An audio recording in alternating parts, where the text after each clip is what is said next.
नमस्कार साथियों। जब हम ध्यान करते हैं तो हमें नई आंतरिक दशाएं प्राप्त करते हैं।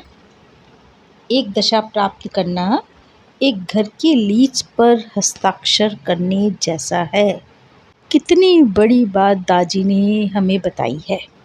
द हार्टफुलनेस वे बुक के अंदर दाजी हमें बताते हैं, जब हम आधा घंटा या 40 मिनट या 60 मिनट ध्यान करते हैं, ध्यान करने के बाद जो हमें आंतरिक दशाएं प्राप्त होती हैं, वो इतनी बड़ी दशाएं हैं जैसे एक घर की लीज पर हस्ताक्षर करने जैसा। ये कोई छोटी मोटी बात नहीं है।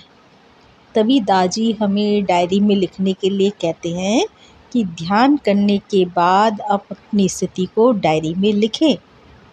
दाजी ने इस बात पर आगे बताया है कि एक घर की लीज पर हस्ताक्षर करने जैसा है ये आंतरिक दशाएं, और आप वहाँ रह सकते हैं, पर इसका अर्थ यह नहीं है कि आप उसके मालिक हो गए। यदि आप उसके मालिक नहीं हैं तो क्या आप उसमें स्थायी रूप से रह सकते हैं? तो देखिए, हमें इन दशाओं का अपना बना लेने का तरीका निकालना पड़ेगा, नहीं तो यह मुट्ठी से पानी पकड़ने की तरह होगा। यह आपकी अंगुलियों से रिसकर गायब हो जाएगा। तो जोशुआ पटेल ने दादी से पूछा, किसी दशा का मालिक बनने का सर्वोत्तम तरीका क्या है? तो दादी ने बताया, पहला कदम तो अपनी दशा के प्रति जागरूक होना है। हमें इस बात के प्रति जागरूक होना चाहिए कि हमें ध्यान के बाद कुछ मिला है। इस जागरूकता को विकसित करने का सर्वोत्तम समय ध्यान के ठीक पश्चात है। जब ध्यान समाप्त हो जाए तो स्वयं के ऊपर बस गौर करें। स्वयं पर बारीकी से गौर करें, आप कैसा महसूस कर रहे हैं। तो आप देखेंगे कि हमारी दशा विभिन्न प्रकार से प्रकट हो सकती है। इसके लिए डायरी एक अत्यंत उपयोगी उपकरण हो सकती है, क्योंकि यदि आपको अपनी दशा के बारे में लिखना पड़े तो स्वाभाविक है कि आप इसके प्रति सजग रहेंगे, और जब आप सजग रहते हैं तो आपकी जागरूकता और भी बारीकी से लयबद्ध होती जाती है। इससे आपकी संवेदनशीलता बढ़ती है।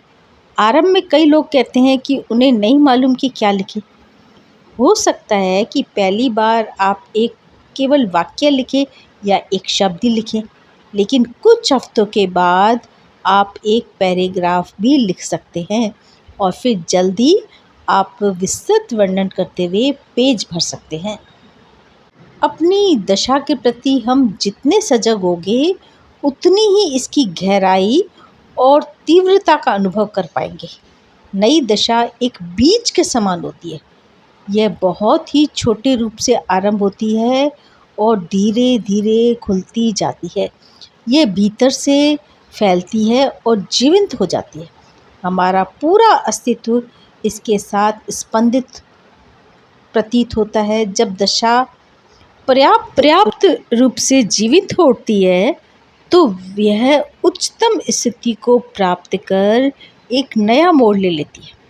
अब हम इसे अवशोषित करना प्रारंभ कर देते हैं, हम इसे आत्मसात कर लेते हैं और ये हमारा हिस्सा बनने लगती है।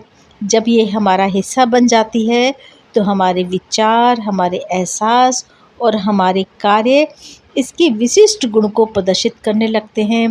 इस प्रक्रिया का एक अत्यंत दिलचस्प पक्ष यह है कि इस दशा को हम जितना आत्मसात करते जाएंगे, यह उतनी ही कम तीव्र होती जाएगी। इसका एहसास क्षीण होने लगेगा। अंततः हम इसे महसूस करना ही बंद कर देंगे। हो सकता है तब हम ऐसे सोचें कि हमने इसे खो दिया, लेकिन यदि आप बारीकी से स्वयं को निरीक्षण करेंगे तो पाएंगे कि ये खोई नहीं है।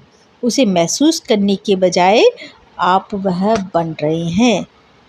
तो इस प्रकार ध्यान के बाद जब हम अपने अनुभव को डायरी में लिखते हैं या आंतरिक दशाओं को डायरी में लिखते हैं, तो ये धीरे धीरे पक्की होती जाती है। तो दादी इसीलिए बताते हैं कि ध्यान के बाद आप आंतरिक दशाओं को डायरी में ज़रूर लिखें।